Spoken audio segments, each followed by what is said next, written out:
I store my seeds a little different than most. A lot of my seeds go into the freezer, and sometimes the freezer can draw moisture. So I like to prevent the seeds from getting to that moisture by putting them into tiny jars. These tiny jars hold the seed packet and the seeds.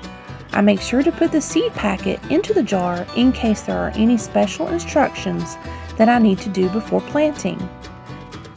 I also write on the top if they are annual, perennial, or biennial. I also write on the top if it is a fruiting vegetable, a legume vegetable, a root vegetable, or a leafy vegetable. As you can see here, the A stands for annual and the R stands for root. I place the tiny jars into baskets and organize the baskets into the 4 different vegetable types. That way, I know I can reach in and grab what I need for the correct season.